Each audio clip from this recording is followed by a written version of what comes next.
Buenas tardes a todos. El día de hoy comenzamos un ciclo sobre una nueva etapa de la política exterior mexicana, con su ingreso que hoy debe quedar definido al Consejo de Seguridad de las Naciones Unidas. Se trata de un nuevo hito en la política exterior que ofrece tanto oportunidades como riesgos. Tenemos hoy el honor de contar con un panel de absolutamente de lujo para comentar este tema.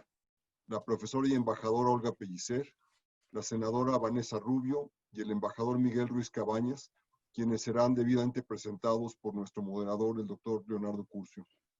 El doctor Curcio no requiere presentación, todos lo conocemos, es una de las personas más estudiosas de los asuntos internacionales del país y que con sus programas como conductor de noticiarios aparece todo el tiempo. Es el conductor de Así Amanece en el ADN 40 y de Leonardo Curcio en Fórmula. Conduce un programa Incursionando en el canal del Congreso. Es articulista del Universal y comentarista en el programa Primer Plano. Tiene una larga y excepcional carrera académica como investigador, autor y estudioso. No por casualidad es una de nuestras verdaderas joyas nacionales en el ámbito de la prensa electrónica nacional. Querido Leonardo, te agradezco tu participación y te dejo la palabra. Soy yo quien te agradece, presidente, por supuesto la invitación y esta amable introducción. Para mí es, por supuesto, motivo, además de enorme alegría, que en un día tan señalado tengamos la discusión de un documento elaborado por el embajador Ruiz Cabañas, que será comentado a continuación por Olga Pellicer y Vanessa Rubio, sobre efectivamente las reglas de participación. Por supuesto, doy la más cordial bienvenida a todos quienes nos acompañan en el ciberespacio. Tiene algo, por supuesto, de audaz hacer estas reuniones, pero al mismo tiempo ya les vamos encontrando el tono de intimidad. Las reglas serán las siguientes. Le voy a pedir, por supuesto, al embajador Ruiz Cabañas que haga uso de la palabra. A continuación, a Olga Pellicer, y terminaremos con el comentario de Vanessa Rubio. Les pediré que hablen en torno a los 10 minutos cada uno de ustedes y, por supuesto, creo que en mejor día no podríamos discutir este asunto. Miguel Ruiz Cabañas, ustedes lo conocen bien, es un diplomático de carrera y es también un académico muy distinguido. Ha sido subsecretario de Asuntos Multilaterales, embajador en distintos países y actualmente con enorme éxito ha incursionado a la carrera académica, de la que en realidad nunca se ha apartado, ha entrado y salido, pero ahora con una enorme presencia pública. Olga Pellicer, ¿qué les puedo decir? Es una mujer respetadísima en el ámbito diplomático, en el académico, los rectores se la disputan, dicen no podemos vivir sin Pellicer y creo que tienen absolutamente toda la razón. Y Vanessa Rubio, ustedes recuerdan, es una mujer que ha estado como subsecretaria de América Latina, fue subsecretaria del ramo en Hacienda, ha tenido una larga trayectoria en el servicio público y actualmente es senadora de la República, una mujer altamente considerada por la fuerza y lo documentado de sus opiniones. Así es que tenemos un panel excepcional. Yo no quiero arañarles ya ni un minuto más. Embajador Ruiz Cabañas, lo escuchamos con atención. A Luis Rubio y a Vanessa, a Olga por estar aquí. Me siento verdaderamente honrado de compartir este panel con Olga Pellicer, que como tú has dicho, pues es la internacionalista mexicana por excelencia, y con Vanessa, que pues hemos sido colegas en la Secretaría de Relaciones y todos sabemos de su enorme capacidad. Cuando se presentó, ya se confirmó este gobierno que iba a continuar con la candidatura al Consejo de Seguridad, eso me motivó una reflexión. Dije, bueno, realmente es una decisión importantísima. Yo creo que para cualquier país presentarse al Consejo de Seguridad como candidato para ser miembro no permanente es una decisión que define a un gobierno prácticamente de cualquier país, claro, excepto los miembros que son permanentes. México, seguramente en los próximos minutos se nos anunciará que México ha sido ya electo por quinta vez para formar parte del Consejo de Seguridad. Cuando digo quinta vez en la historia, porque pues estuvimos en 1946, No volvimos por 3 décadas hasta 1980-81. Después no volvimos hasta el año 2002, 2003, 2009, 2010 y ahora para 2021-2022. Esta es no es una casualidad. Yo diría que este siglo estamos mostrando una regularidad, una consistencia como país para estar presente en los grandes temas y en los grandes foros internacionales. Desde luego, el Consejo de Seguridad es por mucho uno de los más importantes. Es donde se examinan los temas que tienen que ver nada menos con la paz y la seguridad internacionales. Quiero destacar de entrada dos cosas que me parecen importantes. Esta candidatura se presentó originalmente en el año 2011, una vez que completamos el periodo de 2009-2010. Y se presentó para que México pudiera ser electo el día de hoy para entrar en 2021-2022.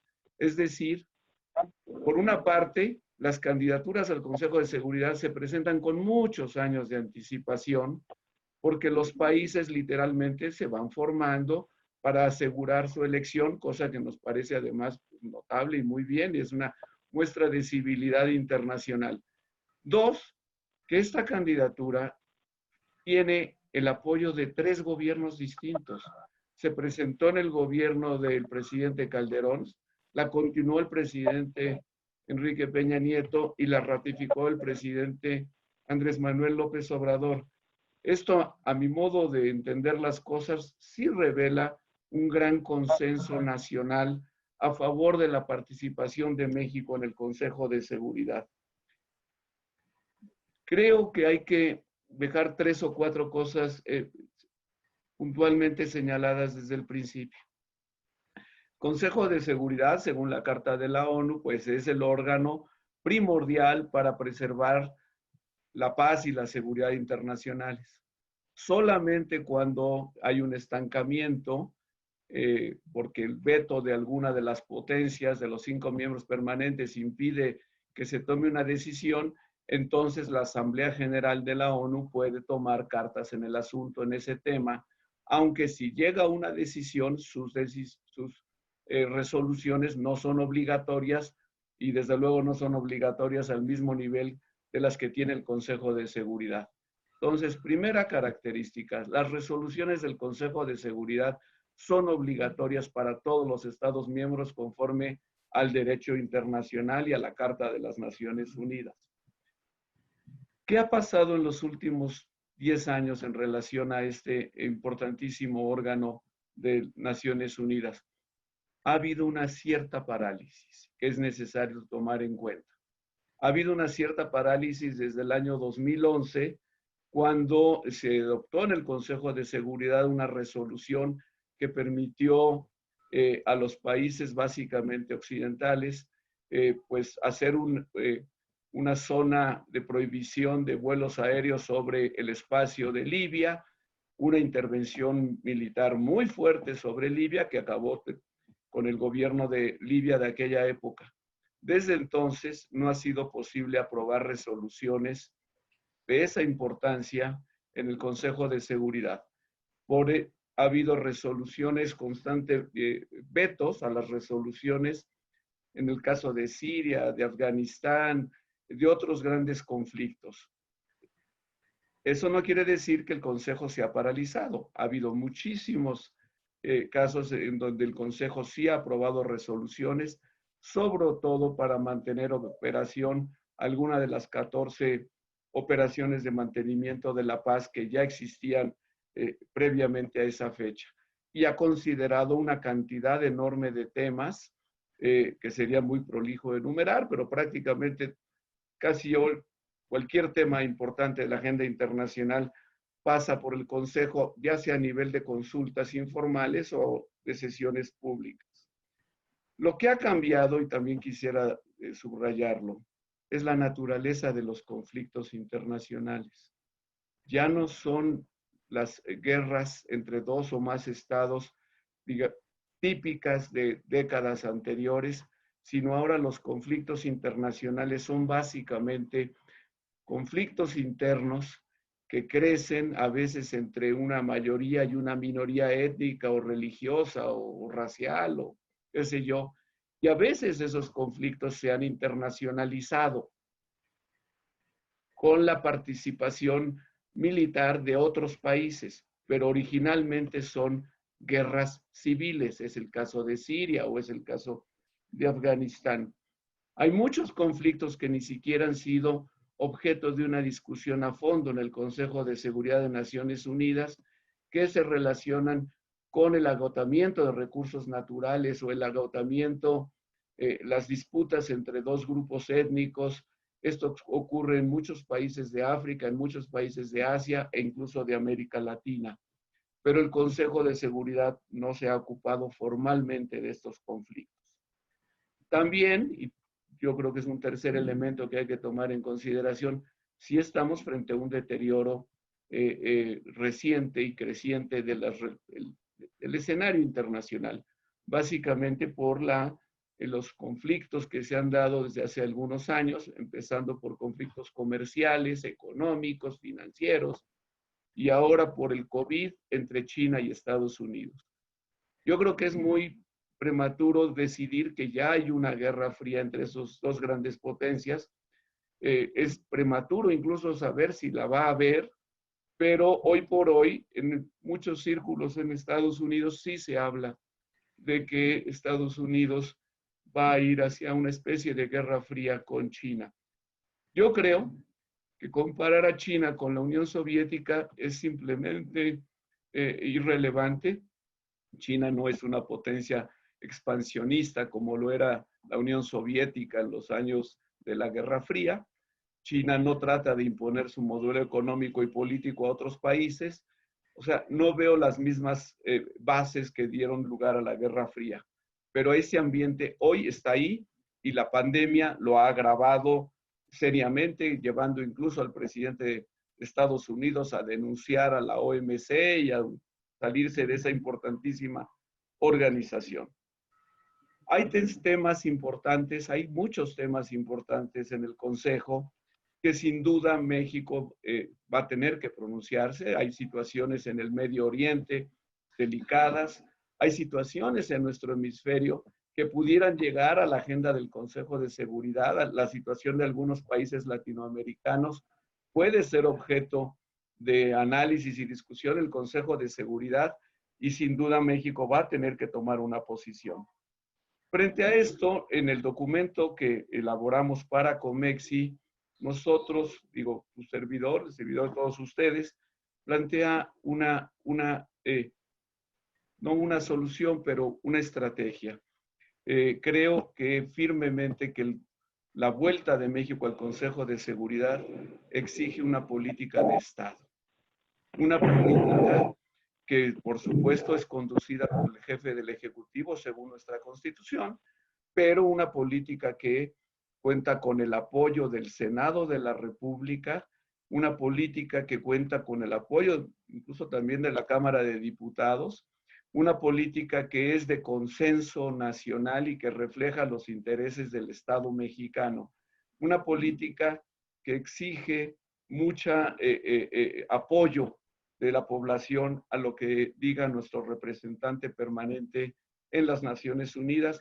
Y aprovecho para decir que creo que tenemos un excelente representante, embajador Juan Ramón de la Fuente, quien ha estado haciendo iniciativas muy relevantes desde su llegada a las Naciones Unidas. Creo, por otra parte, que México tiene que llevar una agenda propia al Consejo de Seguridad, temas que tradicionalmente no han sido tratados en ese importante foro, como puede ser las pandemias, y hablé en plural porque creo que esta pandemia va a ser la primera, pero pueden venir otras, muchas otras, y se necesita una comunicación más ágil entre la Organización Mundial de la Salud y el Consejo de Seguridad, tema de tráfico ilícito de armas que a México nos duele tanto, temas como ciberseguridad que a México igualmente nos duele mucho ante los ataques que reciben muchas entidades públicas y privadas, las hambrunas, sí pueden ser objeto de análisis en el Consejo de Seguridad. Todo ello con un enfoque preventivo. México debe impulsar, como lo ha hecho en la Asamblea General, un enfoque preventivo, diplomacia preventiva para evitar conflictos. Y podemos avanzar muchísimo. Creo que México tiene un enorme prestigio en los foros multilaterales, un prestigio ganado a lo largo de muchas décadas, a favor del derecho internacional. Somos una nación eminentemente pacifista, a favor de la solución pacífica y ahora también diría preventiva de los conflictos. Creo que debemos abogar por un mundo de reglas, procedimientos conocidos para todos y que todos debemos aceptar, naciones grandes y pequeñas, desde luego a favor de los derechos humanos, desde luego a favor de la igualdad de género, de la inclusión y de los derechos humanitarios. Yo aquí dejaría mi reflexión y repito, me siento muy honrado de poder participar en este panel tan distinguido. Gracias, Leonardo. No tienes micrófono, Leonardo. Teléfono, a ver si me escuchan ya bien ahí, es que también te estaba escuchando por el teléfono. Y muy interesante la participación, como interesantísimo es, invito a toda la membresía de Comexia a que lea con detalle el documento que presentó Miguel Ruiz Cabañas. Voy a pedirle ahora a Olga Pellicer que haga uso de la palabra, le planteo una pregunta, tendremos por supuesto posibilidad de discutir. La voz de Leonardo. ¿Cómo? Olga, ¿me escuchas? Bueno, solo te oí por unos segundos. No, una pregunta básica. Decía Miguel, México tiene que llegar con una agenda y una duda técnica. México tiene que transparentar qué va a hacer en Naciones Unidas, en el Consejo de Seguridad, pero eso debe presentarse como un documento normativo al momento de ingresar, o es una declaración pública de intenciones. Olga Pellicer, te escuchamos con atención. Muchísimas gracias. Bueno, en primer lugar, a mí me parece muy importante que podamos tener esta reflexión que nos obliga a pensar en qué momento estamos ingresando al Consejo de Seguridad. Estamos ingresando en el 2021, que es posiblemente una de las décadas más inciertas, más amenazadoras, más desconcertantes y más peligrosas que hemos vivido en la época contemporánea. No recuerdo ninguna década, ningún momento de inicio de una década que se pueda comparar con la actual, en términos de las enormes amenazas, del desconocimiento exacto de cuál es esa amenaza y en términos de la enorme disrupción que está ocurriendo a todos los niveles. Una disrupción de la situación económica, una disrupción de la situación de salud y una disrupción, desde luego, de las formas de funcionar de los organismos multilaterales. Yo creo que quizá no captamos todavía plenamente hasta dónde los efectos del COVID-19 y todas las disrupciones económicas y políticas que trae van a afectar el funcionamiento tradicional de los organismos internacionales.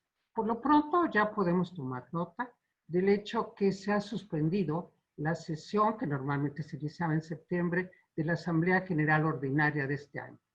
Es la primera vez en 75 años que esto ocurre y es un mensaje muy significativo porque debemos tomar en cuenta que hay enormes problemas de logística que no nos permiten pensar que el futuro va a ser como antes. Sí, vamos a ingresar al Consejo de Seguridad. ¿Dónde nos vamos a reunir? Para empezar, ¿será posible que se vuelvan a repetir aquellas sesiones, por ejemplo, de inicios de la Asamblea General, en que llegaban enormes delegaciones, muchísimos aviones, todos se sentaban uno junto al otro en el precioso recinto de la Asamblea, allí en las márgenes del río Este de Manhattan? Todo ese mundo está en duda y por lo tanto hay enormes problemas de logística para saber cómo vamos a funcionar. Yo sé que en 6 meses pueden pasar muchas cosas, que posiblemente el 21 ya va a ser como sí, business as usual, pero advierto que no lo creo y que por lo tanto una de las tareas más grandes es repensar la logística de funcionamiento de los organismos multilaterales los 6 idiomas con los que se tiene que trabajar. Habrá que hacer un gran esfuerzo para ver cómo estas reuniones virtuales, a las que por cierto nos estamos acostumbrando bastante, van a poder funcionar teniendo también la interpretación simultánea y muchos otros detalles que son el gran reto logístico, creo yo, de los próximos meses del próximo año. Me voy a referir también a otro punto que me parece también importante, que es el momento en que ingresamos al Consejo de Seguridad dentro de una situación interna que de cierta manera va a contracorriente de ingresar al Consejo de Seguridad. A mí me da mucho gusto que se haya mantenido la decisión de ingresar. Sin embargo, no podemos perder de vista que esta especie de continuidad de la que nos habla Miguel, como si la diplomacia mexicana hubiera tenido un continuum, pues no es cierta en realidad. En realidad, en este momento estamos atravesando un proceso de debilitamiento muy claro de la Cancillería mexicana. Debilitamiento, ¿desde qué punto de vista? Bueno, veamos el presupuesto. Con la austeridad con la que estamos trabajando, veo bastante difícil que se cumplan muchas de las tareas que en principio se tienen que cumplir, porque sale caro. Y ahorita es un momento en que estamos colocando la austeridad por delante. Y eso, desde luego, debilita ciertas funciones diplomáticas que sin duda requieren de cierto apoyo. Por ejemplo, no sé cómo vamos a poder hacer toda el lobby necesario para la elección de nuestro candidato a la Organización Mundial de Comercio, pero bueno, no quiero detenerme en eso, no me quiero desviar, pero sí veo una Cancillería distinta. Veo una Cancillería distinta y veo también un momento de la política exterior distinto. Empezamos por el hecho de que el jefe del Ejecutivo no le interesa, lo ha declarado, no es un misterio, ni estamos descubriendo nada. Al jefe del Ejecutivo no le interesa la política exterior. Y eso se ha reflejado en una cantidad de incertidumbres sobre cuáles realmente las atribuciones y responsabilidades del canciller.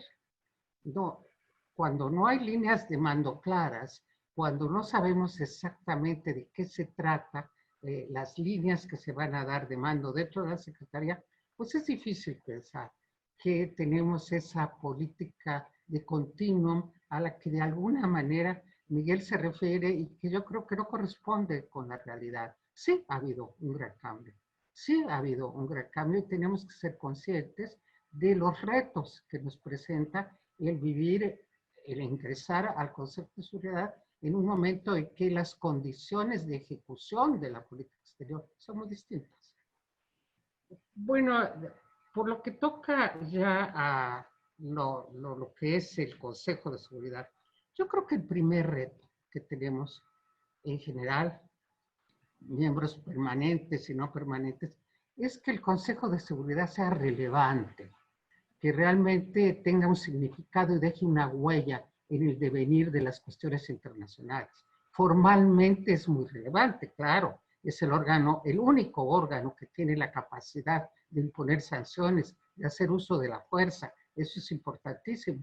Pero vamos a dejar un poco sus atribuciones formales y vamos a ver realmente qué es lo que está pasando. Que el mismo Miguel nos los dice, es un órgano paralizado, es un órgano irrelevante en este momento porque no ha podido tomar decisiones sobre algunos de los conflictos que mayores consecuencias muy graves ha tenido, como es el conflicto de Siria, como es el conflicto de Yemen. Yo diría que la última resolución importante es desde luego la de 2011 a la que se refirió Miguel, pero para mí quizá la más importante es el acuerdo sobre el programa nuclear de Irán, que es un acuerdo de 2015 y un acuerdo que se aprobó por unanimidad de todos los miembros y que en principio es obligatorio, de acuerdo con lo que dice la Carta, pero sin embargo, ese acuerdo tan importante, Trump lo desconoció alegremente, violando todas las normas del Consejo de Seguridad. Y entonces esto nos lleva a que la irrelevancia del Consejo tiene que ver con la escasa atención o el escaso compromiso que quieren tener con el Consejo de Seguridad algunos de sus miembros permanentes, empezando desde luego por el gobierno de Trump, que simplemente desconoce la obligatoriedad de las decisiones del Consejo. Entonces, una primera gran pregunta es, ¿quiénes van a ser los miembros permanentes en el momento en que México ingrese? Es posible que siga Trump, porque aquí tenemos un interrogante que se va a solucionar dentro de unos meses. Es posible que siga Trump, pero también es posible que no. Si no, creo que hay mayores ventanas de oportunidad para que el Consejo tenga relevancia. Si sigue Trump, creo que hay un campo de maniobra muy pequeño para realmente hacer del Consejo de Seguridad un organismo relevante. Entonces hay allí otra de las incertidumbres a todas las muchas otras que se pueden añadir. Pero, en fin, voy a pasar, sin embargo, también en el supuesto de que el Consejo tenga relevancia y que realmente sus miembros permanentes, que no solamente es Estados Unidos, creo que hay otros miembros permanentes sobre los que habría que poner mucha atención, como es el caso de China, por múltiples razones, y como sería también el caso de Francia, quizá por la enorme importancia que Macron le ha dado al tema del multilateralismo, por ser uno de los gobiernos más comprometidos con la idea del multilateralismo. Pero en fin, hay muchas interrogantes, no sabemos qué puede pasar ahí, pero en el supuesto de que funcionara, yo tendría algún pequeño comentario, Miguel, hacerte, porque yo creo que es necesario tomar en cuenta que la agenda del Consejo, que es una pregunta frecuente, bueno, ¿cuál es la agenda de México? Es muy difícil hablar de la agenda de México. El Consejo tiene una agenda que se divide en dos grandes grupos. Por una parte están los conflictos, que algunos están inscritos ahí desde hace mucho tiempo, otros son conflictos más recientes, para los cuales el Consejo está bastante paralizado. Pero también después está lo que se llaman los ejes temáticos. Los ejes temáticos son aproximadamente 14, 15 ejes temáticos que han decidido que formen parte de la agenda del Consejo. Cada eje temático, en términos generales, tiene un comité. Entonces, el Consejo es las reuniones formales o informales de miembros permanentes y no permanentes, y también las reuniones que atienden los ejes temáticos. Y me refiero a estas reuniones porque es ahí en donde el campo de maniobra de los miembros no permanentes puede ser más grande. ¿Por qué? Y doy un ejemplo muy rápidamente para ver a qué me estoy refiriendo. Yo creo que una de las primeras labores de nuestro muy buen representante, digo, hay ahí un caso excepcional, la Cancillería no está muy bien, pero el representante permanente tiene liderazgo. Y sobre todo tiene liderazgo para el tema que yo encuentro de mayor importancia en este momento, que es inscribir las pandemias dentro de los ejes temáticos del Consejo de Seguridad. ¿Por qué? Porque esto quiere decir que automáticamente queda formando parte de la agenda y también se construiría un comité que se encarga de llevar ese tema. Y yo creo que dado que hay como un camino a seguir, es inscribir el tema, lograr que sea aceptado y poderlo convertir en un eje temático, sería una labor en la que nuestro delegado permanente podría tener liderazgo.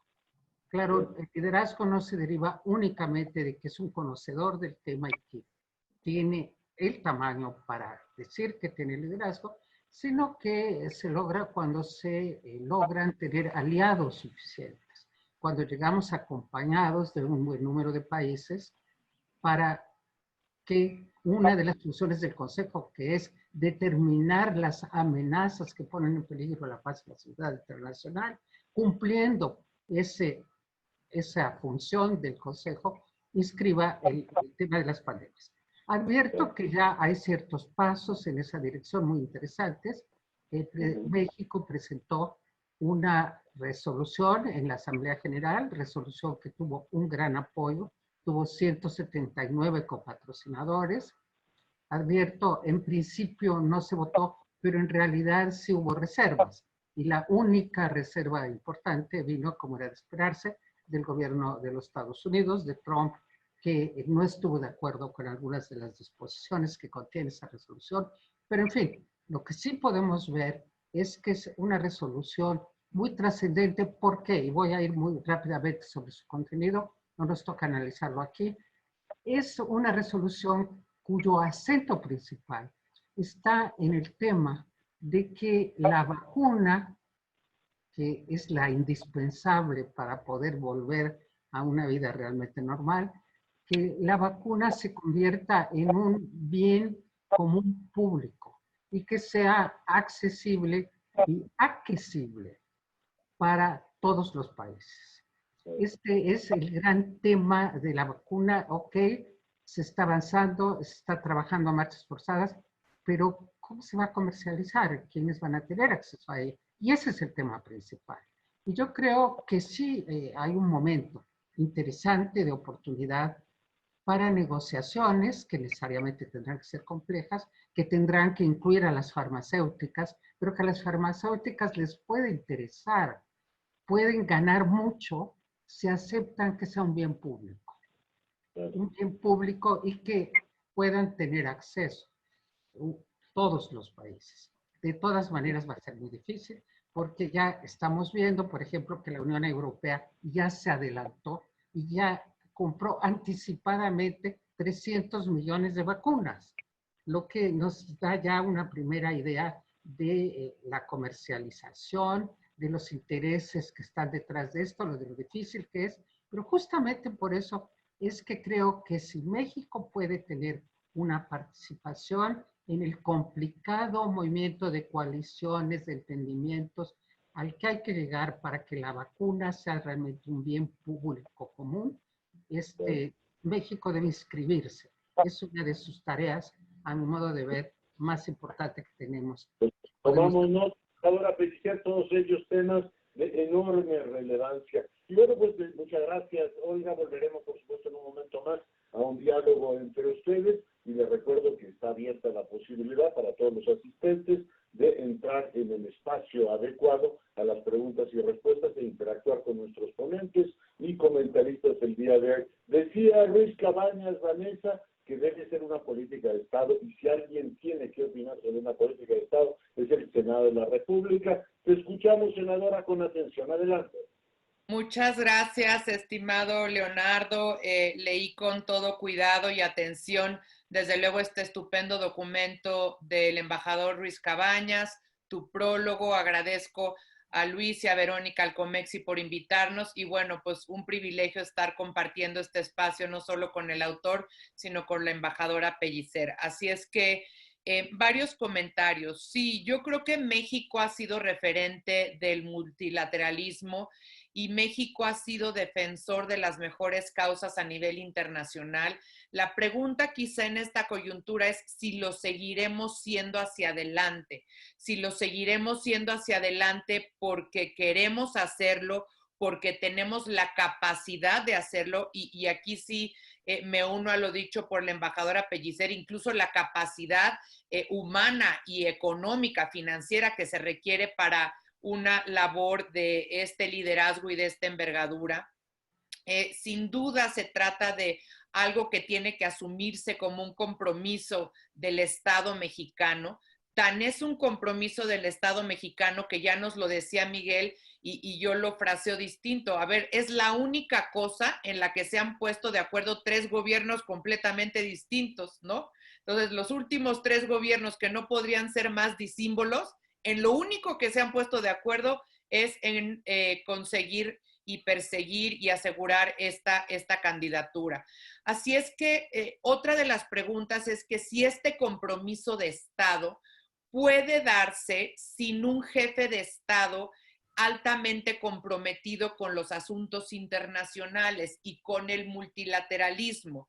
Desde luego es importante la Cancillería, desde luego es importante el gobierno federal, es importante el Senado, es importante los diputados, es importante la federación, ¿no? Los gobiernos estatales y municipales, la academia, los académicos, las ONGs, pero a ver, aquí hay un liderazgo que yo creo que no puede faltar en una, digamos, en una misión de este nivel, que es el compromiso del jefe de Estado para con esta tarea. Entonces, aquí sí tenemos que ver cómo se va comportando esto hacia adelante.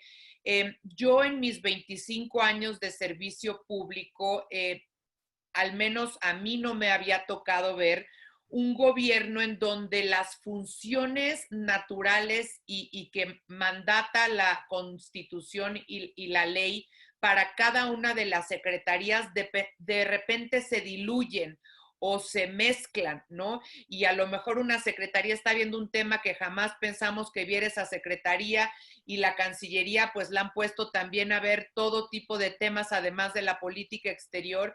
Entonces vuelvo al punto en donde a la Cancillería mexicana se le está pidiendo un trabajo de esta índole que implica muchos recursos, que implica mucha coordinación, y al mismo tiempo pues está viendo política migratoria y está viendo política de salud y está viendo temas de los autónomos.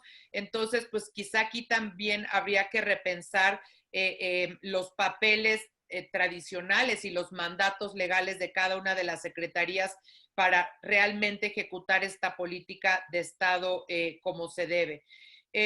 Hablaba, por ejemplo, Miguel decía, uno de los temas fundamentales que México tiene que defender y promover es un mundo de reglas. Híjole, a mí me cuesta trabajo pensar, y aquí cito al presidente que decía que la mejor política exterior es la política interior, cómo México va a ser digamos, el abanderado y el promotor de un mundo de reglas cuando lo que nos hemos dedicado es a cambiar las reglas domésticamente, sobre todo en lo que tiene que ver con inversión internacional, comercio internacional, certidumbre a la actividad económica, privada, nacional y extranjera. Entonces, ¿cómo explicamos a ese mundo pues que cambiamos y que ya no queremos energías limpias porque preferimos combustóleo, o sea, chapopote, en vez de energía eólica para echar a andar energía eléctrica en la CFE, ¿no? Altamente contaminante, 4% de azufre,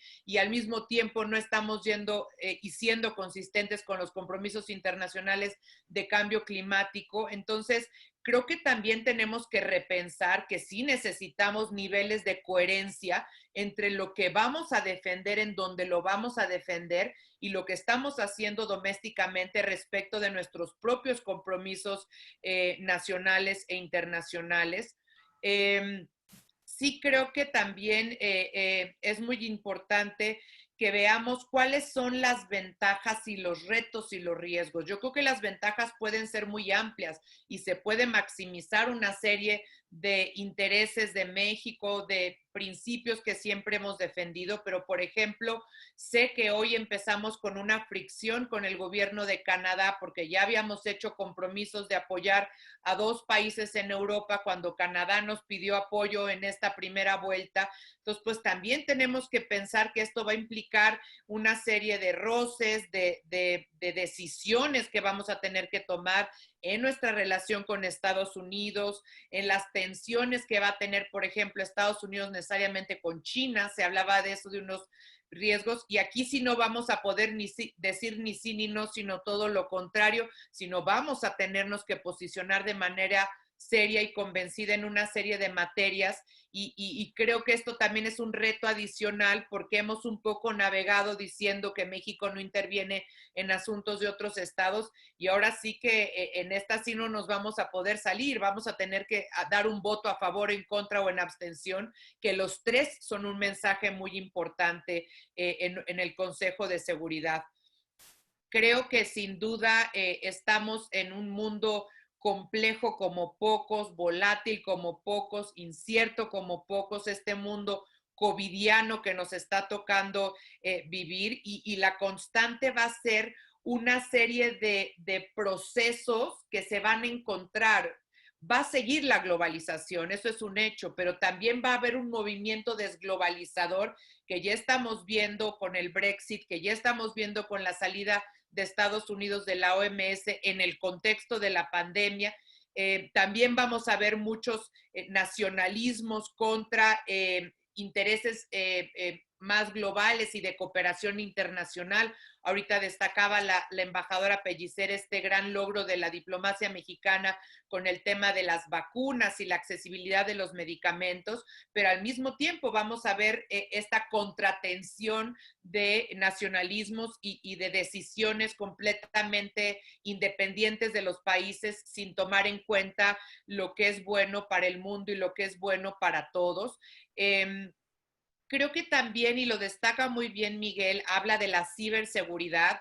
Creo que hay que darle un nuevo contexto y una nueva connotación a lo que es la paz y la seguridad internacionales en el siglo XXI. Sin duda, un elemento fundamental va a tener que ser la seguridad sanitaria, que no siempre había estado al principio de la agenda estratégica de la paz y de la seguridad internacionales, pero también un mundo polarizado con los nuevos populismos, un mundo que muy probablemente va a tener muchos atentados en contra de la democracia y muchas tentaciones por decisiones más autárquicas y menos democráticas. Y bueno, la nueva seguridad que implica drones armados, inteligencia artificial, realidad aumentada, son también elementos nuevos de las nuevas tecnologías que están vinculadas con la industria armamentista que vamos a tener que tocar en algún momento. Y bueno, por último, me gustaría señalar que en el fondo de todo este nuevo mundo covidiano que vamos a vivir, pues está el gran reto a la institución multilateral y global por antonomasia que es las Naciones Unidas. La gran pregunta es, ¿las Naciones Unidas siguen siendo un foro pertinente, efectivo y eficaz y con influencia global para poder resolver los grandes problemas de la humanidad, en particular en el Consejo de Seguridad, los grandes retos a la paz y la seguridad internacionales? Porque creo que al final del día, en este mundo con tantos contrastes, con tantas tensiones y con tanta incertidumbre, las mismas Naciones Unidas y su futuro y su efectividad están puestos en juego y el Consejo de Seguridad, desde luego la Asamblea General también, y todos los miembros van a tener que jugar un papel muy importante por su fortalecimiento, por darle nuevos espacios de pertinencia y por darle nuevos espacios de efectividad que sientan los países miembros que están teniendo, digamos, resultados positivos, propositivos y efectivos por parte de esta colectividad que es las Naciones Unidas en este siglo XXI. Así es que creo que todo esto queda como retos y reitero mi mayor felicitación a Miguel Ruiz Cabañas por este estupendo texto que nos puso un tema tan relevante, sobre todo hoy día, y hoy día me refiero al día que estamos viviendo, pero además por todos los contextos mundiales, domésticos que estamos viviendo. Así es que gracias por invitarme a participar, muy honrada y estoy a la orden. Gracias, senadora. Bueno, pues tenemos efectivamente, convendrán quienes nos están siguiendo y ya están participando en la ventana específica para preguntas y respuestas que en un momento más, por supuesto, atenderé. Hay preguntas sobre Corea, sobre Rusia, hay muchas cosas. Yo me voy en este momento, Miguel, Olga, Vanessa, a permitir rápidamente en unos 3 minutos plantearles un conjunto de temas y les voy a pedir su reacción. A ver, yo tengo la impresión de que sí, el tema del COVID domina la conversación pública y es claramente un asunto ineludible para pues no solamente los países, sino la comunidad internacional en su conjunto. Ha habido una reacción, Miguel Ruiz Cabañas jugó un papel importante en, digamos, el plano intelectual, es decir, a ver, que reaccione el G20 y haga algo ante esta situación tan terrible. Pero no solamente es el COVID, o sea, traemos arrastrando en el ámbito internacional una problemática que, permítanme trazarla en 3 grandes líneas. Por un lado, tienes un entorno internacional en donde los principales actores impulsores de la globalización han tenido una voluntad de retroceder ante la misma de una manera preocupante. Me refiero, por supuesto, a los Estados Unidos, me refiero a la Gran Bretaña también, o sea, las 2 potencias impulsoras de la globalización en los últimos 100 años, 100 y pico de años, dicen, este mundo ya no me está gustando tanto. Y no me está gustando tanto, Miguel, Olga, Vanessa, poco porque, por un lado, por una parte, pues, nos gustaba mucho liderarlo, pero ahora que los asiáticos empiezan a despuntar, veo, déjenme decirlo con toda claridad, hasta un punto de racismo ahí. Decir, oiga, estaba muy bien el mundo abierto cuando el mundo abierto nos beneficiaba a nosotros, pero esto de que los indios, los chinos y todo lo demás estén tomando ventaja en menor medida a otros países, tampoco me gusta tanto. Por tanto, hay un ambiente, lo dejo ahí el asunto, hay un ambiente poco favorable a seguir abriendo, efectivamente, el mundo, a que la globalización sea equitativa y dé oportunidades a todo el mundo. Es un poco la idea. El juego me gustaba mientras yo ganaba. Ya que otros empiezan a ganar, entonces ya no me gustó tanto. Veo ahí un desafío enorme, que no solamente plantea una nueva ideología nacional populista, proteccionista, que venga el Estado y me cuide a mí, en Gran Bretaña, en los Estados Unidos y en muchas otras partes. Oiga, ya no me gustó esto de las reglas abiertas y esto de que yo tenga que competir en pie de igualdad con otros, que ahora demuestran ser más competitivos que nosotros en otros temas. Hay que cambiarlo. Por tanto, dejo ahí una enorme inquietud. No solo es el COVID, ha venido efectivamente dándose esta ideología antiglobalización, que a mi juicio, perdón que lo mencione en un día tan señalado como hoy, tiene su punto culminante cuando el líder de la potencia hegemónica va ni más ni menos que a Naciones Unidas y dice que el mundo no pertenece a los globalizantes, sino a los patriotas.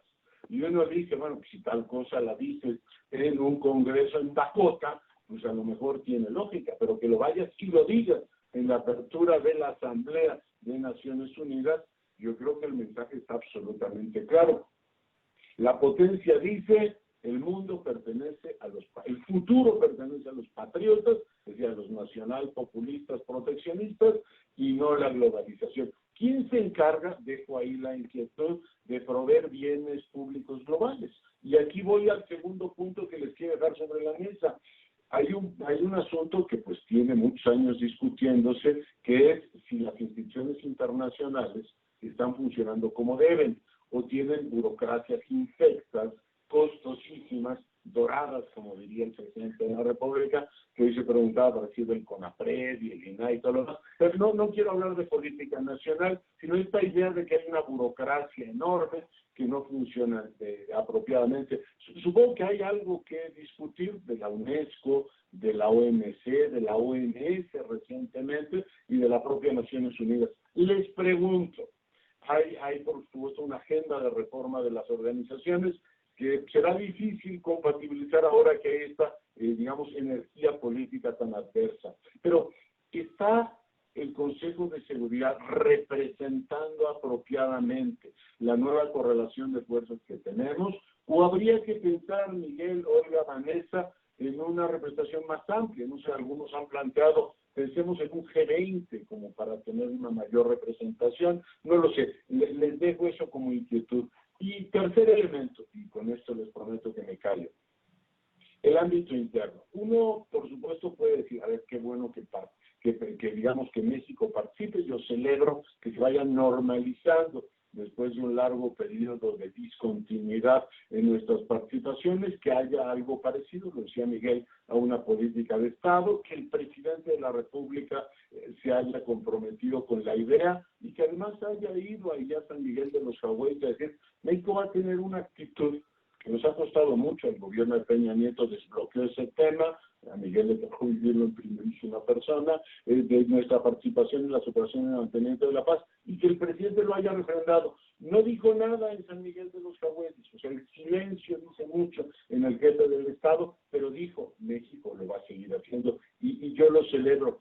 Pero sí es muy inquietante tener digamos, esta disposición de un ejecutivo que ve la participación en el Consejo de Seguridad no como un compromiso y una responsabilidad, sino como un gran éxito nacional. El lunes nos decía, van a ver que el jueves se van a enterar de una gran noticia, que es efectivamente la participación de México en el Consejo, pero al mismo tiempo pues no tenemos, en la mañanera de hoy, que duró 1 hora con 48 minutos, habló de todo, de lo humano y lo divino, pero del tema multilateral no dijo nada. Y Y voy al último punto que quiero tratar, digamos, no solamente porque el Ejecutivo no genera discurso sobre lo que debe ser la defensa del multilateralismo y el papel de México en ese Consejo, amén de la reducción del tema de la austeridad. Están a punto de borrar del mapa la subsecretaría de América del Norte, y uno se pregunta, ¿realmente tiene sentido ahorrarse dinero suprimiendo no sé si los sueldos de subsecretarios sean tan extraordinariamente elevados? Es decir, mándalo a la OMC o vamos a ver cómo le va, pero nos ahorramos el sueldo de SADE. Bueno, bromeo un poco con eso, pero sí me preocupa el tema de la austeridad, porque estar ahorrando en eso no me parece lo mejor. Pero el tema central, lo diría, es, vamos a invertir capital político en relacionarnos de otra manera con los Estados Unidos. El estar sentado en Nueva York en el Consejo siempre te plantea el desafío, y les pido que si me ayudan a elaborar un poco sobre esto de cuánto estamos dispuestos a friccionarnos con los Estados Unidos. El gobierno actual, el gobierno de López Obrador, ha decidido que puede friccionarse con muchos otros países. Hoy, sin ir más lejos, lo cito porque creo que vale la pena, le dio un acercamiento crítico a la casa reinante en España, habló del enjuiciamiento, no enjuiciamiento, y dio por supuesto que Juan Carlos de Borbón era culpable de corrupción. El jefe del Estado se permite hablar de temas internos de España, pero cuando toca Trump, ese es mi amigo, y no digo, esta boca es mía. Y yo me pregunto si tanta confianza como tenemos para meternos en asuntos españoles, que compete por supuesto a ellos, no a nosotros, lo vamos a tener o vamos a arriesgar, Miguel, capital político, diciendo, a ver, no se vaya a enojar Trump. Claro, todos tenemos claro que a lo mejor en noviembre ese señor ya no está ahí, pero este asunto del triángulo, de un isósceles rarísimo que tenemos, México, Naciones Unidas, Estados Unidos. Miguel Ruiz Cabañas. Muchas gracias, Leonardo. Gracias por presentar estos temas. Yo creo que presentaste los temas, digamos, marco de todo nuestro reingreso al Consejo de Seguridad y las ventajas y riesgos que tiene. Quería nada más decir 2 o 3 cosas y te comento los 3 temas que pusiste. Embajadora Pellicer, sí hay Asamblea General. Lo que no va a haber es presencia de jefes de Estado. No se ha suspendido la Asamblea. Se suspendió la presencia de jefes de Estado que mandarán sus discursos igual que lo estamos haciendo ahora nosotros, por vía digital. Pero la Asamblea sí se va a celebrar y como han estado trabajando todo el año en Naciones Unidas, claro, con muchas complicaciones porque no es lo mismo el contacto personal. Es muy desafortunado porque los jefes de Estado cuando se reúnen en la Asamblea pues arreglan muchas cosas bilaterales y multilaterales. Y eso sí, pues es un problema. 2, pues México no escoge el momento de entrar al Consejo de Seguridad. México, y ahí sí yo reiteraría, 3 gobiernos estuvieron de acuerdo en volver al Consejo de Seguridad. Y 3 gobiernos, pues eso refleja de partidos tan diversos, un consenso nacional que me parece importante. También rescataría, sí hay una diplomacia profesional. Sí hay una diplomacia profesional, hay un artículo 89 en la Constitución, hay todo un bagaje diplomático histórico de México que no podemos olvidar. Sí hay mucha imaginación de muchos diplomáticos y además un excelente representante. Creo que con esas armas podemos responder plenamente al reto diplomático que se presenta. Muchos de los riesgos que tenemos y que vamos a enfrentar, que mencionó Vanessa, que mencionaste tú, Leonardo, pues fueron lo que realmente me inspiró a mí a escribir algo donde yo tratara de poner cuáles son las exigencias que vamos a tener que responder para tener una actuación digna, destacada. Y mi respuesta en una frase es política de Estado. Tienes que tener una política de Estado, no una política de partido, no una política de un grupo del gobierno o de un ala del gobierno mismo o de otro grupo de senadores o diputados. ¿No? Aquí sí se impone una política de Estado. Creo que está en el documento, el COVID es solo la primera de las pandemias. ¿Qué falló? Fallaron muchísimas cosas. quizá China no fue totalmente transparente, quizá otros países no quisieron tomar en serio la amenaza cuando salió desde enero la OMS, pero también fallaron los procedimientos. Si la OMS le dice el 1 de enero al Consejo de Seguridad riesgo de pandemia, pues obviamente el Consejo de Seguridad hubiera podido lanzar una advertencia a todo el mundo y a lo mejor los gobiernos hubieran reaccionado más rápido. Ese tipo de procedimientos hoy no son obligatorios, tendrían que ser obligatorios todo el tiempo. No se trata de que el Consejo de Seguridad reemplace o sustituya a la Organización Mundial de la Salud. Al contrario, a la OMS hay que reforzarla, pero también hay que reforzar la comunicación entre los órganos del sistema. Y lo que es válido para la salud es válido para la alimentación. Vienen enormes crisis, hambrunas en muchos países este año, incluyendo América Latina, y la comunidad internacional tendría que ser más preventiva. Mi llamado al Consejo de Seguridad es a que sea más preventivo, a un enfoque que antes de que estallen los conflictos, sea preventivo, como se hizo en el caso del acuerdo con Irán. No se negoció en el Consejo de Seguridad, pero el Consejo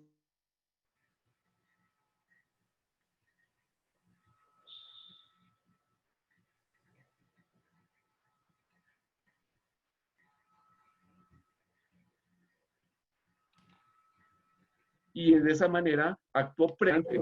Embajador, Totalmente disculpe que lo interrumpe. ¿Podría volvernos a repetir ese último remark nada más? Porque se nos fue la conexión, solo para que o sea, el último punto que hizo, como que se trabó.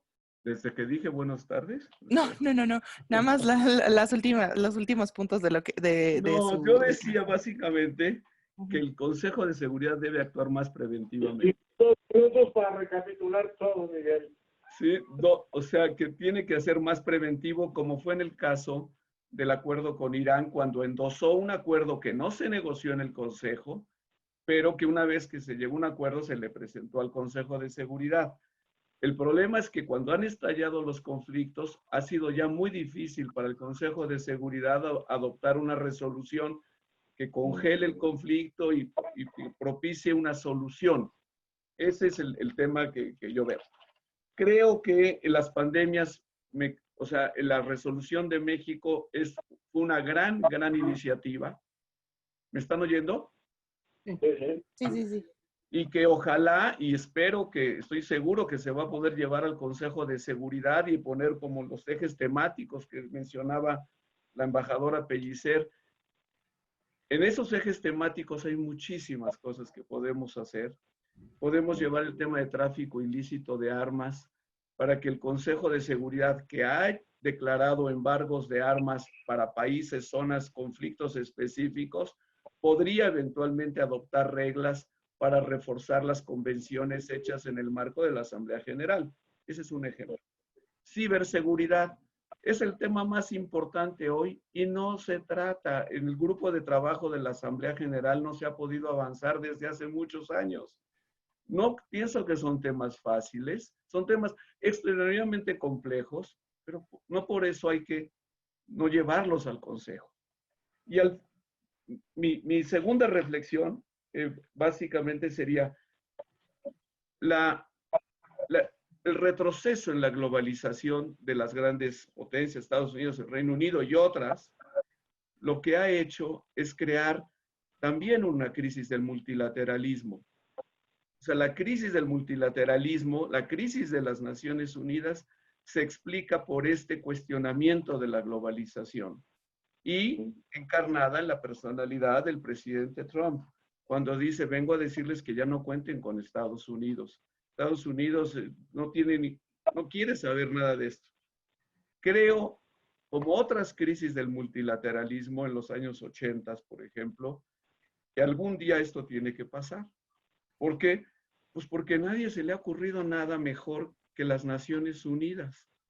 No hay solución, no hay alternativa, no hay opción a las organizaciones internacionales que tenemos. Se pueden reformar, se han tratado de reformar en numerosísimas ocasiones, pero no hay alternativa, incluyendo el Consejo de Seguridad.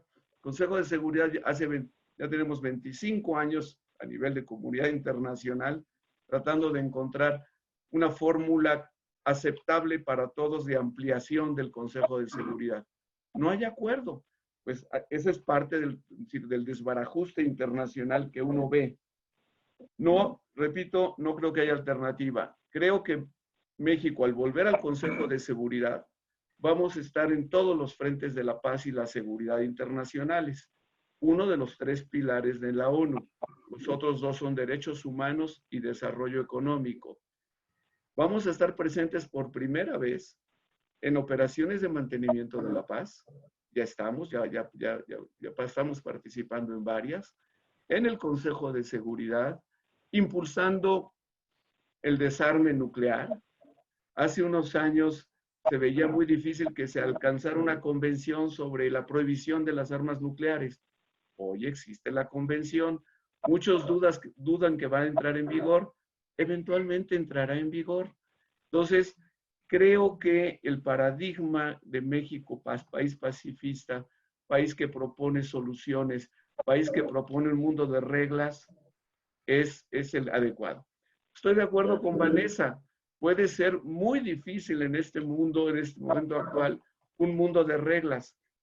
Los riesgos están ahí, claro que tú lo señalabas también, Leonardo. Pero México yo creo que está mejor en la mesa y no en el menú. Es mejor que vayamos y hablemos y digamos lo que tenemos que decir y defendamos nuestros intereses y nuestros puntos de vista, a ser como un espectador del cual se habla. No, pues México no está aquí. Es mejor que México esté presente, que México lidere causas importantes para la humanidad. Yo lo veo, todos los riesgos los veo como una gran oportunidad de reafirmar lo mejor de la diplomacia mexicana. Claro. Miguel, muchas gracias. Hay una parte que me gusta mucho de tu texto, esta idea de hacer una especie de gran propósito nacional, o sea, no solo una política de Estado, sino involucrar con esta agenda a más y más personas. Me quedo con este tema de reforzar la comunicación en las agencias. Creo que es un tema, Olga, central. Ayer decían CEPAC y FAO que después de esta grave crisis sanitaria y económica, viene una crisis tremenda que puede implicar hambre para América Latina, un asunto que, bueno, pues naturalmente habla de las preocupaciones que una agencia tiene y que no necesariamente conectan con las prioridades de otra. Pero Olga Pellicer, te escuchamos con atención. Sí, muchas gracias. Bueno, muy interesantes tanto los puntos de vista tuyos, Leonardo, como los de Miguel. Yo me quedo con algunas de las preguntas o de los señalamientos que hiciste, Leonardo. Tú hablabas de que el COVID-19 es lo que está dominando la preocupación internacional. Yo creo que tienes razón, pero no es solamente el COVID-19, sino sus consecuencias. La manera en que las experiencias que hemos tenido durante estos meses de confinamiento nos hacen en muchas cosas pensar o ver problemas que no sentíamos y no veíamos de la misma manera hace apenas 3 meses. Y entonces, por ejemplo, algo que ha ocurrido es que las reuniones virtuales se han generalizado, han hecho ver que es posible dialogar de otra manera y por lo tanto ponen en duda formas tradicionales de comunicación. Dice Miguel, y tiene razón, la asamblea sí se va a celebrar, bueno, es una manera de decirlo, se va a celebrar de una manera muy distinta. Y es eso distinto lo que coloca un montón de retos que todavía no están resueltos. Yo no sé, por ejemplo, quizá ya lo está, pero no sé cómo va a ser la interpretación simultánea en esta forma de participación en que se está juntando de una manera virtual. En fin, ese tipo de retos. Y por otra parte, a mí me parece interesante tomar en cuenta que una de las ventajas de la gran angustia que produce esta pandemia es que hay una disposición a repensar, a cuestionar y a sentir que estamos en un momento de reconstrucción de muchas instituciones, y no solamente de instituciones, sino estamos en un momento de volver a poner sobre la mesa problemas que no están resueltos. Uno de ellos es el de la globalización, por dar un ejemplo. Es un tema que ahorita está en todos los círculos de pensamiento del mundo. ¿Queremos seguir con la globalización? ¿Cuál globalización? ¿Qué es lo que ha causado bien? ¿Qué es lo que ha causado problemas? Todo esto a su vez se relaciona siempre con los problemas electorales. ¿Qué posición voy a tomar frente a la globalización para ganar o no ganar elecciones? En fin, este nuevo ambiente en el que todo está cuestionado, que se ha acelerado profundamente en los últimos 3 o 4 meses. Y eso yo creo que es uno de los efectos importantes del COVID-19, es que había permitido tomar conciencia de muchas cosas que hay que represar y que quizá nos encontramos en el umbral de una época muy creativa o posiblemente muy destructiva también, porque la incertidumbre es el signo de los tiempos, pero que si queremos tener esperanzas, podemos pensar en una época de creatividad y de cuestionamientos que eran enormemente necesarios. Y paso al segundo punto del que tú hablabas, la reforma de las organizaciones multilaterales. No es un tema nuevo, desde luego. El tema de la reforma del Consejo de Seguridad está ahí desde hace mucho tiempo. Y ya a veces ya nos cansamos de volverlo a traer sobre la mesa porque vamos a llegar a lo mismo, los 5 permanentes no la dejarán pasar. Sin embargo, sí creo que justamente estos nuevos tiempos, estos nuevos retos, estas nuevas grandes problemas que vamos a encontrar, digo, no se trata aquí de hablar de lo que se viene económicamente, se vienen enormes problemas, quizá también son el campo que permite que camine lo que no había caminado. Entonces, yo quiero ser optimista respecto a que una de las consecuencias de estos momentos tan difíciles y de los enormes problemas que se vienen es obligarnos a que se aceleren los tiempos. Y quizá la reforma que no se había hecho, ahora sí vamos a lograr. Voy a dar un ejemplo muy rápido y que no tiene que ver con el Consejo, sino con la Asamblea General. La Asamblea General tiene una lista de temas interminables. Es muy cansada, muy ociosa, cuesta mucho dinero y creo que más que nunca se va a poner en evidencia la necesidad de tener una agenda prioritaria, de fijarse en unos cuantos temas. Desde luego no es fácil llegar a un acuerdo sobre eso, pero creo que la realidad está forzando una redefinición de la agenda de la Asamblea que se podría reducir a unos 10 o 12 temas, nada más. Hay muchos que se repiten todos los años, que no conducen a nada, y que esta vez creo que hay una oportunidad de tener una agenda acotada. Y justamente Miguel se refería a ciertos criterios que debían guiar esa agenda acotada. Uno de esos criterios podría ser el que sea sobre todo una agenda preventiva. Yo estoy de acuerdo en que es muy bueno que sea una agenda preventiva, pero también me pregunto, cuando llegamos ya a los casos concretos, llegamos al caso de la pandemia. En el caso de la pandemia se trata de prevenir desde luego, sino tenemos que prevenir, además quizá no es la última, sino al contrario, es solo el comienzo de algunas pandemias. Pero por lo pronto, lo que se requiere es contenerla. Y para contenerla, el tema, vuelvo a este tema, es el de la vacuna. Y en ese sentido, no es algo exactamente preventivo, aunque sí, la vacuna es preventiva, pero se trata de descubrir y de acelerar y de saber cómo vamos a poder tener acceso a esa famosa vacuna. Y, en fin, bueno, creo que es suficiente. Un puntito más, Olga, medio minutito más. Sí, quizá estaba yo pensando también en el tema del papel de Estados Unidos. El papel de Estados Unidos en los últimos años ha sido muy difícil justamente porque los Estados Unidos abandonó su papel de líder del orden liberal.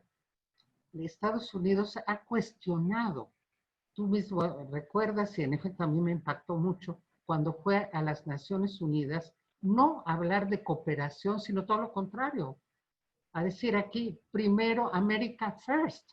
Esa fue su frase favorita. Es el nacionalismo primero. Pero como es muy poderoso, sí tenemos el gran problema de que su permanencia posible cuestiona enormemente los márgenes de maniobra, y me voy al tema de México.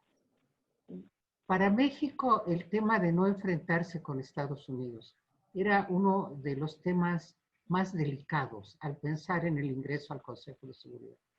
Recuerdo que cuando al fin entramos ya en el presente siglo, no estoy pensando en el pasado, hubo la idea de que lo que nos convenía era relacionarnos con otro miembro permanente que no fuera Estados Unidos. Y recuerdo que en aquella época se había elegido Francia como el miembro permanente preferido. Y bueno, las cosas no funcionaron porque en realidad lo que no nos esperábamos cuando entramos al Consejo en el 2001 fue que iba a haber el ataque a las Torres Gemelas y todo lo que iba a seguir. Y todo lo que siguió llevó, entre otras cosas, a una situación peculiar, importante, que es la división entre los miembros permanentes. Ustedes deben recordarse aquella enorme distancia que se dio entre Francia y Estados Unidos. Y en aquel caso, creo, y yo me felicito que lo hayamos hecho, México optó por, calladamente, sin hacerlo explícito, pero por no ir con Estados Unidos. Nosotros no estábamos de acuerdo con el proyecto de resolución que ellos presentaban. Entonces tenemos un ejemplo en que no estuvimos con Estados Unidos y que además la experiencia dice que los costos no fueron demasiado altos. No hay en realidad verdaderas sanciones o medidas que el gobierno de Estados Unidos hubiese tomado en contra de México por no haber coincidido con ellos en el Consejo de Seguridad. Creo que hubo costos menores y que pudimos hacerlo. Y eso creo que es un buen antecedente. Todo un tema, efectivamente. Senadora Rubio, ahí hay una pregunta que de una vez te la formulo, porque, bueno, no entiendo demasiado bien cuál sería el alcance. ¿Y cuál es tu opinión acerca de la seguridad educativa en el contexto internacional? Te pregunta Karen Campos, ante la seguridad sanitaria de la que hablabas. Escuchamos tu comentario y te dejo esa pregunta de quienes nos acompañan en este seminario. Senadora. Claro que sí. Bueno, a ver, yo creo que ahorita hemos hablado de que ahorita el COVID y la pandemia están dominando evidentemente la agenda doméstica e internacional, pero yo pondría pegadito y con un nivel de relevancia también mayúsculo la crisis económica mundial que se nos viene. Es cierto que se nos están incluso acabando los referentes. Empezábamos a decir, no, pues esta crisis va a ser como la de los 90, no, va a ser como la de los 80. Luego acabó el Banco Mundial y el Fondo Monetario diciendo, no va a ser como la del 29, y a mí la que sí ya de plano me impresionó es el Banco Mundial diciendo que más bien va a ser como una de las crisis del siglo XIX. Entonces, los referentes de con qué comparar una crisis de esta magnitud se nos están volando de tan grande que va a ser esta crisis económica. Y creo que esto también nos da un elemento para un diálogo y una reflexión sobre los temas de desigualdad, sobre los temas de pobreza, sobre los temas de población vulnerable. En México nada más y nada menos, dependiendo de qué fuente tome uno, pero puede uno tomar Coneval, que es el Instituto Autónomo que mide pobreza en el país, cree que nada más este año vaya a haber entre 10 y 12 millones de pobres más en México. Entonces, a ver, sí, la crisis de salud, y evidentemente esa tiene que ver con la vida y la muerte y con la enfermedad, eso es prioritario, pero por el otro lado también vamos a tener que enfrentar una situación económica como nunca antes en la historia. La vez que más ha caído el Producto Interno Bruto de México en toda nuestra historia es en el 95, que cayó o sea, negativo 6.29. Los cálculos de este año están entre menos 7.7 y 10.5. Entonces, también vamos a tener que enfrentar una crisis que reitero, va a implicar una serie de temas sociales extraordinarios, fundamentales, que van a tener que ser parte del diálogo, desde luego en México, pero en Naciones Unidas también.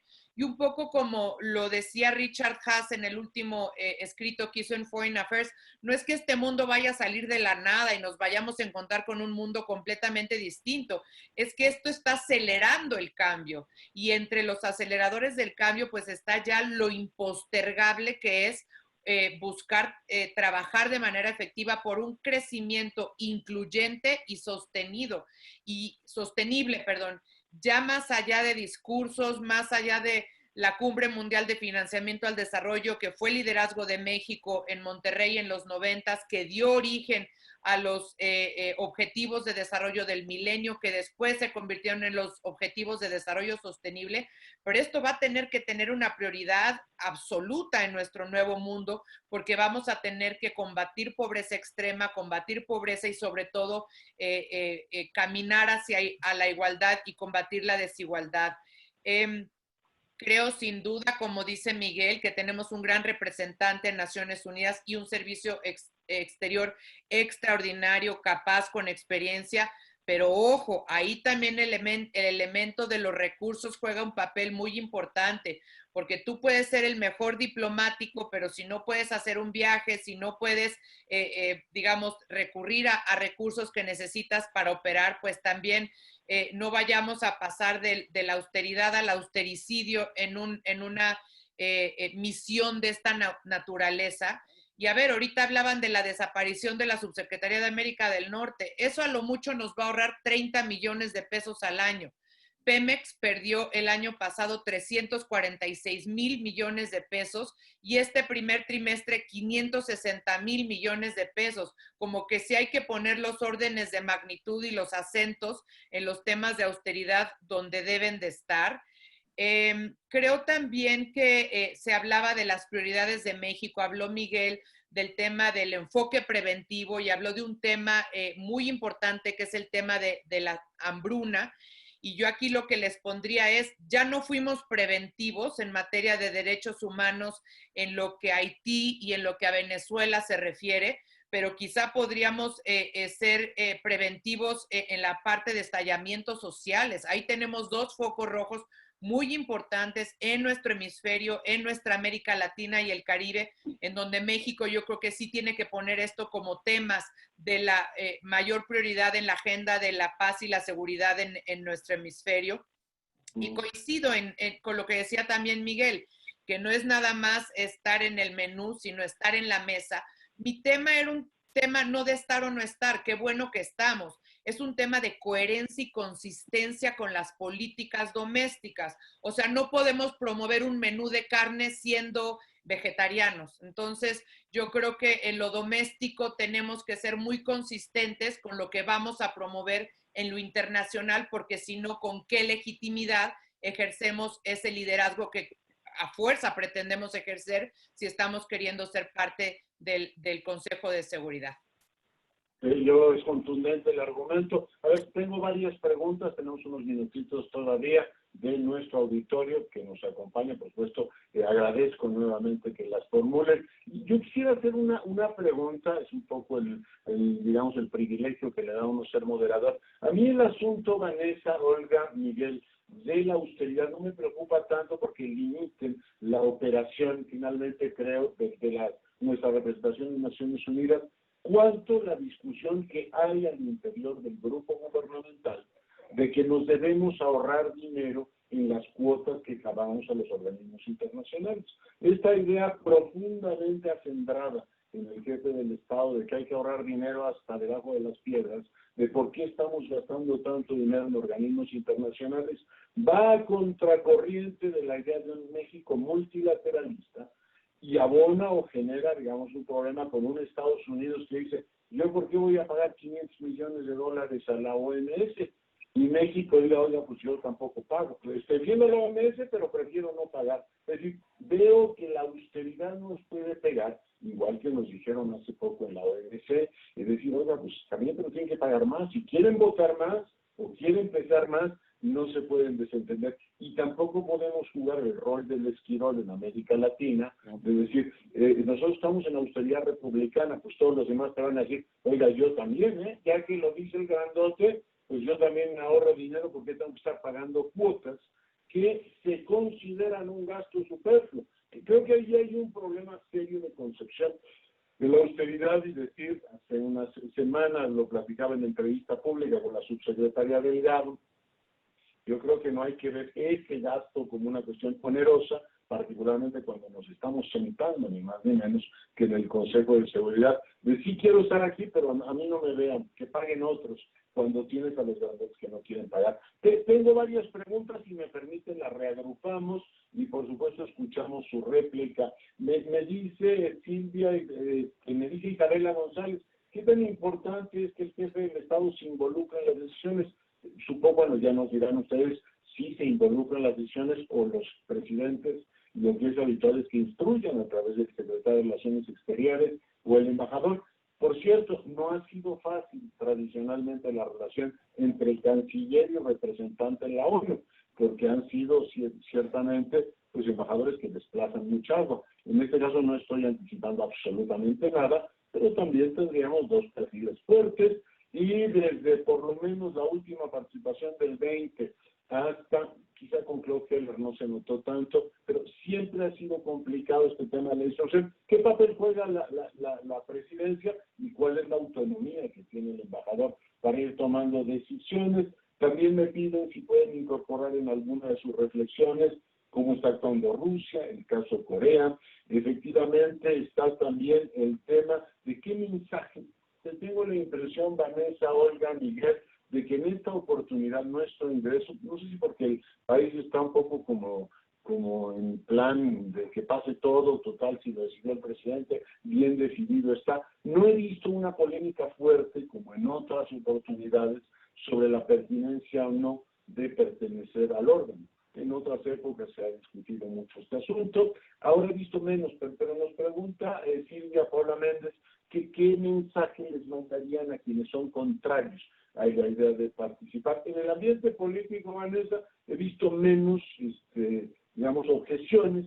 En el ambiente político académico, pues el muy distinguido Lorenzo Meyer sigue teniendo una visión extraordinariamente escéptica de si conviene efectivamente entrar o no a confrontar a los Estados Unidos.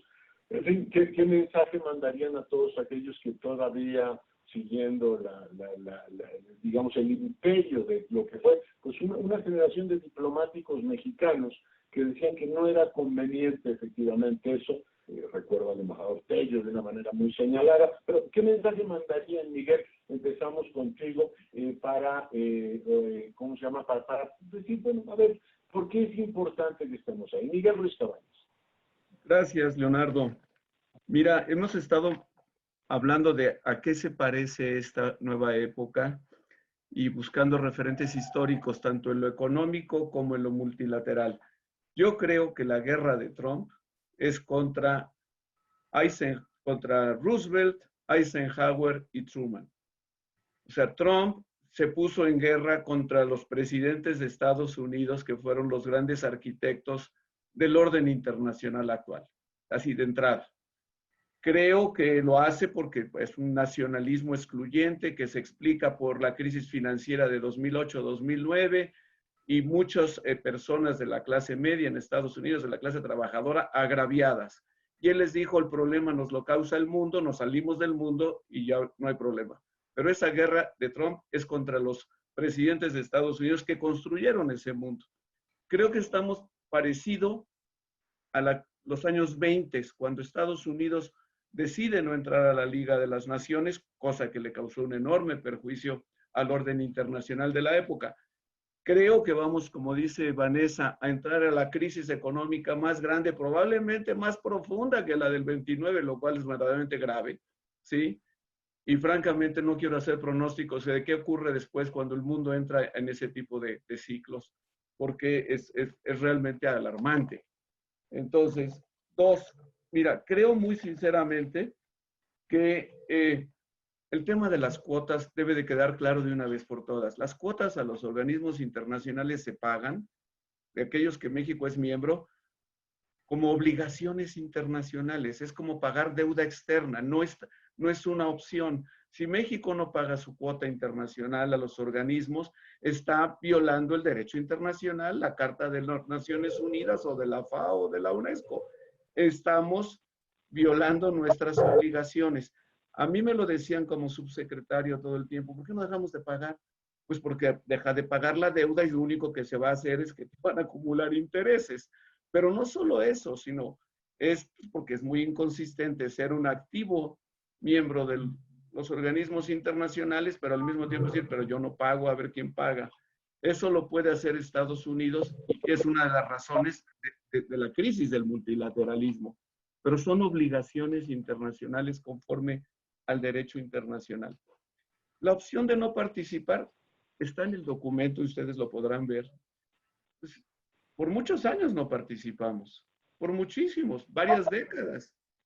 Pero fueron los años en que México era un país cerrado económicamente, de sistema de partido político único. Tampoco participamos en la corriente internacional a favor de los derechos humanos. Tampoco entramos a otros organismos internacionales como la Organización Mundial de Comercio. Era un país cerrado, aislacionista. Yo no creo que México en el pleno siglo XXI pueda volver a ese México de un país cerrado, con la economía cerrada y sistema político no competitivo. Creo que eso sí quedó en la historia. Creo que hoy tenemos que avanzar de otra manera. Ojalá se pudieran evitar los riesgos en la vida, pero los riesgos no se pueden evitar. Los países, después de todo, no son como las personas o como las empresas. Si México quiere tener una voz y una influencia a nivel internacional, está obligado a participar. Si somos vistos como un país que a la mera hora mejor ni paga sus cuotas, ni asume ningún tipo de riesgo, pues realmente nos van a tratar como se trata a los países muy pequeños, con todo respeto, que no tienen ninguna influencia internacional. Esa sería mi respuesta, Leonardo. Olga Pellicer, por favor.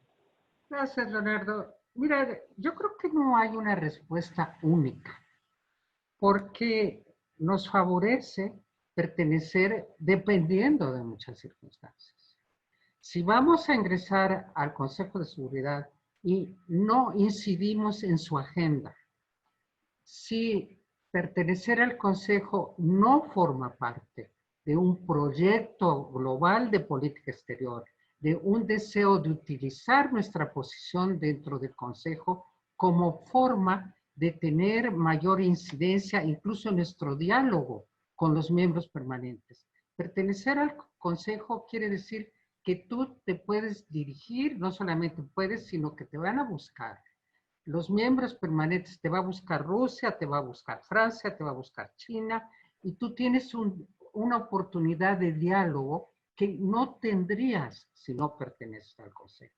Ahora bien, si no tienes proyecto, si no sabes bien a bien de qué querrías hablar con esos países, si no sabes bien a bien en qué puedes incidir en la agenda, porque no llegas con ideas ya claras, por ejemplo, voy a incidir en el tema de la pandemia pero si llegas, y sobre todo, si no te están apoyando desde la Cancillería y el jefe del Ejecutivo, pues entonces es irrelevante pertenecer al Consejo. Y eso es algo que lo vamos a saber plenamente cuando hagamos un poco el corte del primer año ahí y cuando podamos aquilatar si realmente cumplimos un papel o si no solamente fue irrelevante, sino que además, por ejemplo, decidimos apoyar críticamente a Estados Unidos. Si hiciésemos eso, sería un retroceso en lo que ha sido nuestra política exterior. Entonces, la respuesta depende de cómo nos vamos a comportar. Y yo iría muy rápido, antes de que ya no haya tiempo, a señalar cuál es el papel que pueden desempeñar en ese tratar de incidir en el Consejo, no los gobiernos, no el presidente, sino las organizaciones de académicas, de expertos, los think tanks poderosos del país, que no hay tantos, pero sí tenemos uno bastante bueno, en el que hoy estamos, tenemos el COMEXI. Es decir, hay que formar. Oigan, mejorándolo presente. Bueno, pero el COMEXI puede ser una especie de gabinete de sombra, el que sabe, el que da seguimiento, el que hace propuestas y el que contribuye a que la opinión pública esté enterada, porque pertenecer al Consejo supone también una política de comunicación. Supone que tú tienes todos los días, y no todos los días, pero muy frecuentemente, boletines muy bien logrados que le están comunicando con la población. Debo decir que no lo hemos tenido en veces anteriores. Se ha hecho muy bien el trabajo de seguimiento dentro de la Secretaría, pero ha sido un tema de los diplomáticos mexicanos, nada más. No se ha convertido en un tema de la sociedad. Para que se convierta en un tema de la sociedad, tienes una política de comunicación que ya tiene que estar prevista, que espero que esté prevista, y que va a poder ir informando. ¿Le toca solamente al gobierno? A lo mejor no. A lo mejor le toca también a los expertos, le toca a la academia y le toca a las organizaciones no gubernamentales como es COMEXI. Ahí lo dejo. Gran tema. A mí me encantaría nada más recordar que se ha discutido durante mucho tiempo la necesidad de que nuestra participación en el Consejo quede documentada. Tenemos la de Claude Keller, que está ampliamente documentada, la de Aguilar Sincer, o sea, el embajador Aguilar Sincer, quedó absolutamente fragmentada en un montón de participaciones. El otro día le decía a Porfirio Muñoz Ledo, trabaje en la codificación de lo que fue también su participación. Yo creo que es importante para todos no solo acompañar, claro, coincido ampliamente, sino que nos dejen también un documento, un balance histórico para poder volver efectivamente sobre estos temas. Vanessa Rubio, senadora. Gracias. A mí me gustaría comentar sobre este tema de que si nuestra pertenencia en el Consejo de Seguridad ha sido tema nacional o no. Evidentemente no ha sido tema nacional, ha sido tema de diplomáticos y ha sido tema de expertos, pero a ver, se hablaba aquí de comunicación. ¿Cómo no va a ser un tema de diplomáticos y expertos cuando ahorita las prioridades es si hay camas o no camas en el hospital, si hay respiradores, si se están contando bien los fallecimientos, si se están contando bien los contagios, si una propuesta es quitarle facultades al legislativo para que sea el ejecutivo el que maneje el presupuesto en contextos de crisis, si se quiere debilitar a los reguladores técnicos en materia de competencia y fusionarlos, si lo que se quiere también es desaparecer a las AFORES, que son los recursos de los trabajadores de su pensión y pasarlos al Banco del Bienestar, si lo que se planteó para, digamos, abatir la violencia y dar seguridad en las calles era la Guardia Nacional, que era por antonomasia un órgano civil, y ahora acabó tomándose una decisión del Ejecutivo de que el ejército esté en las calles, si se canceló el aeropuerto, si se cancelan las energías limpias, si estamos haciendo dos bocas en el año de la peor crisis del petróleo mexicano, bueno, internacional, cuando hubo un día que te pagaban $40 por llevarte un barril de petróleo. Entonces, pues en esta agenda y en esta narrativa tan potente que estamos teniendo de temas muy cercanos a la gente y muy cercanos a la sociedad, pues claro que el tema el análisis de que México sea parte del Consejo de Seguridad de Naciones Unidas se antoja un tanto cuanto lejano. No tiene que ser así, y coincido en que foros como el COMEXI y como muchos otros deberíamos de estar haciendo un esfuerzo mayor para tratar de aterrizar esto para la población y para hacer discusiones más amplias respecto de lo que va a implicar nuestra participación. Y yo creo que tampoco ya hubo tanto debate entre que si debíamos de entrar o no, porque reitero, ya fue una decisión de Estado de 3 gobiernos. Creo que ahora el debate es, ya que estamos adentro, ¿cuál es nuestra decisión de Estado en términos de nuestras prioridades y de nuestra agenda estratégica? Y creo que en eso la sociedad de manera colectiva debe de abonar para dar ideas y para tratar de orientar las prioridades del Estado mexicano. Absolutamente. Senadora, pues un privilegio, efectivamente, Vanessa, que hayas participado en este panel. Olga Pellicer, muchísimas gracias por tu asistencia. Y Miguel Ruiz Cabañas, de verdad, muchísimas gracias por haberme permitido pues, participar como moderador en este panel. Ustedes saben, y saben perfectamente, que me quedaría 3 horas hablando con ustedes, pero bueno, hay por supuesto un tiempo limitado en el espacio de Internet. Hay muchas preguntas sobre cómo se puede acceder al documento. Yo le voy a rogar agradeciéndoles nuevamente a ustedes su participación, por supuesto, a Luis Rubio y a Verónica Ortiz que me hayan, por supuesto, invitado a participar en esta muy sugerente reunión. Le pido a nuestra directora general que haga uso de la palabra y nos diga dónde podemos consultar o bajar el documento y las cosas que resulten pertinentes para concluir este evento. Muchísimas gracias. Gracias, Leonardo. Gracias de verdad a todos por su participación, embajadora Olga Pellicer, senadora Vanessa Rubio, los autores tanto del texto, embajador Miguel Ruiz Cabañas, como del prólogo y la excelente moderación, mi querido doctor Leonardo Curcio. Es un privilegio escucharlos y además creo que da testimonio no solo de la calidad de los panelistas, sino de la fortuna para Comexi de tenerlos justamente a ustedes como asociados, y tomamos exactamente el mandato que nos han dado, iniciando con este documento y con este evento la serie de Consejo de Seguridad de la ONU. Dada la relevancia del tema, y justo ustedes lo están planteando, creo que esta labor de vincular el tema y comunicarlo a la sociedad es lo que nosotros en lo que estamos trabajando con las nuevas modalidades y con estas también nuevas plataformas que nos permiten llegar a un público numeroso. La asistencia de 200 personas el día de hoy da muestra exactamente del interés y de la avidez por conocer y saber del tema de la mano de nuestros expertos. Orgullo Comexi, que son ustedes, todos ustedes. El documento ya se encuentra disponible en la página de Comexi, al igual que en breve tendremos el video de esta magnífica presentación, también disponible junto con los videos de los seminarios, los webinars que hemos organizado a lo largo de toda esta, digamos, de toda esta contingencia que nos ha obligado a cambiar a este modo. Tenemos ahí también la información sobre los demás documentos Comexi y los próximos eventos que tenemos organizados para la membresía y para una audiencia mucho mayor interesada justamente en estos temas de la agenda internacional con enorme impacto para nuestro país.